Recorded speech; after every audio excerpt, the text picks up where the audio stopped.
Saya tidak tahu di Sukabumi apa yang menjadi problem. Hal yang kecil seperti ini harus muncul ke permukaan seolah-olah menjadi peristiwa besar. Pak Dedi harus tahu, di Sukabumi terlalu banyak masalah. Bukan hanya sekedar masalah kecil seperti pelayanan kesehatan yang menyebabkan Kades Midun jaminkan STNK.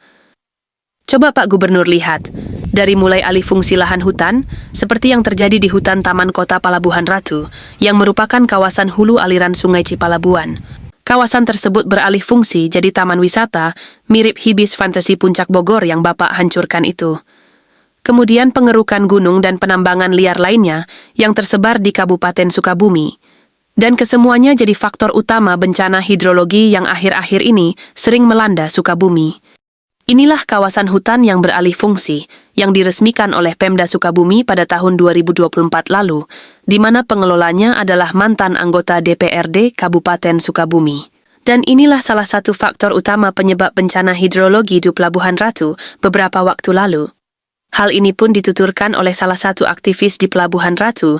Kami coba telusuri apa penyebab daripada banjir bandang ini. Apakah betul banjir bandang yang terjadi di Sungai Cipalabuan ini akibat daripada adanya penumpukan sampah di jembatan tersebut, yang pada saat itu Pak Deddy Mulyadi turun untuk mengambil sampahnya. Nah, Pak Deddy, kami ingin menyampaikan selaku masyarakat, dan kami melakukan penelusuran Sungai Cipalabuan itu, banjir bandang terjadi, sebab akibatnya pasti ada. Tentu banjir bandang itu adalah akibat. Nah, kami melakukan penelusuran untuk melihat sebabnya itu apa. Ternyata kita lihat cuplikan video ini. Ini adalah penelusuran kami yang melihat langsung secara penelusuran sampai ke hulu apa yang terjadi sehingga luapan air itu luar biasa besar. Nah, ini adalah hulu daripada Sungai Cipalabuan. Kita lihat begitu besarnya pengerukan di hulunya ini, sehingga ini pengerukan dilakukan oleh alat berat beko, dan ternyata dibuatlah tempat wisata, kolam renang, pemandian, dan lain sebagainya.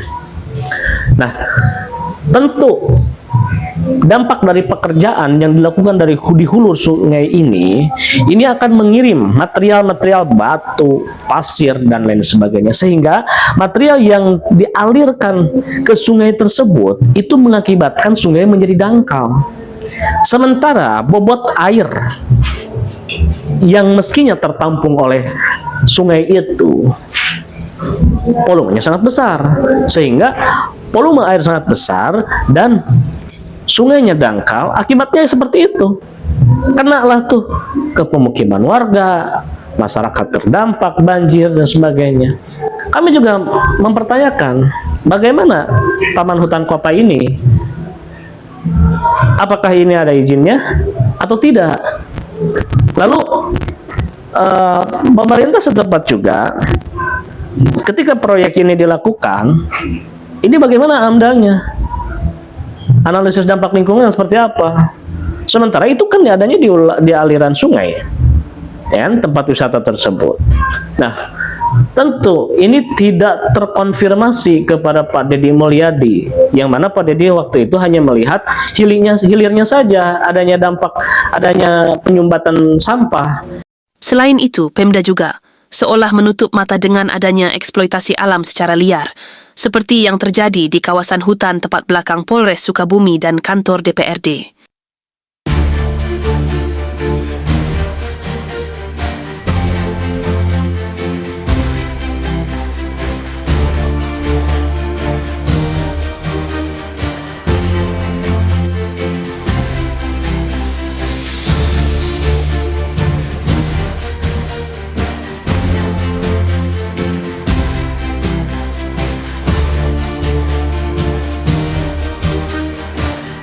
Kemudian, pada masa kepemimpinan Marwan Hamami, banyak proyek bangunan dengan nilai ratusan miliar yang terbengkalai.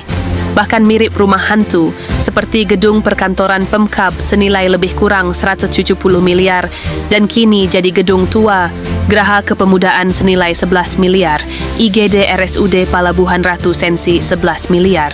gedung perpustakaan dan pusat informasi geologi yang kini jadi tempat penggembalaan kambing.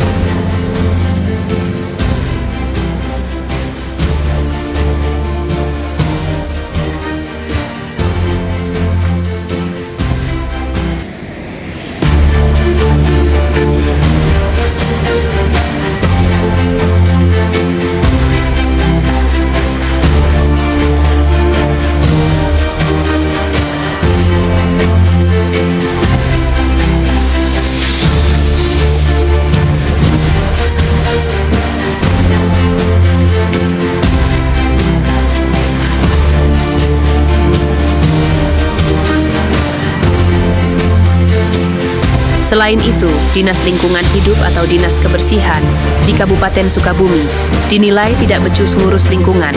Hal ini terlihat dari banyaknya sampah yang dibiarkan membusuk dan berserakan di sepanjang jalur wisata pantai Pelabuhan Ratu.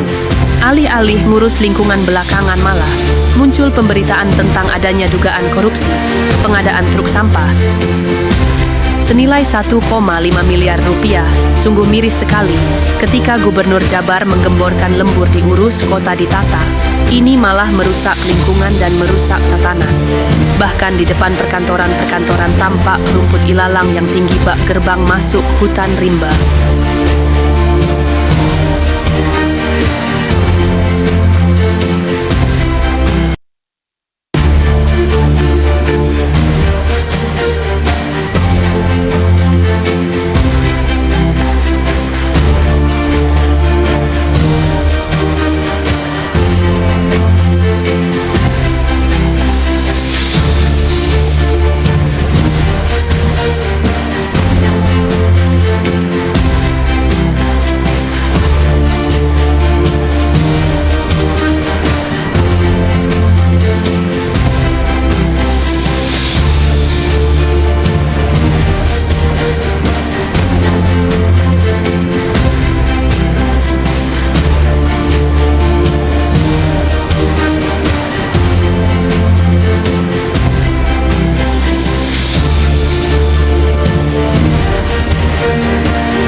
Di saat bersamaan, muncul juga kabar bahwa Pantai Citepus disewakan kepada pihak asing, yaitu PT Pasifik Budaya Pariwisata, yang mengakibatkan orang yang sudah puluhan tahun menggantungkan hidup di situ terusir tanpa ada relokasi dan solusi. Sementara pihak Pemda dari mulai kepala desa sampai jajaran bupati seolah menutup mata terhadap penderitaan rakyat. Kini masyarakat tak bisa menikmati Pantai Citepus apalagi untuk hanya sekedar mencari sesuap nasi. Bagaimana tidak, pantai dipagari beton. Masyarakat menilai bahwa ini aset negara, kenapa harus disewakan kepada perusahaan? Apa tidak bisa kerjasama dengan bangsa sendiri? Masyarakat yang sudah puluhan tahun menumpang hidup di sini? Apa karena perusahaan banyak uang yang dinilai lebih menguntungkan hingga mengorbankan warganya sendiri?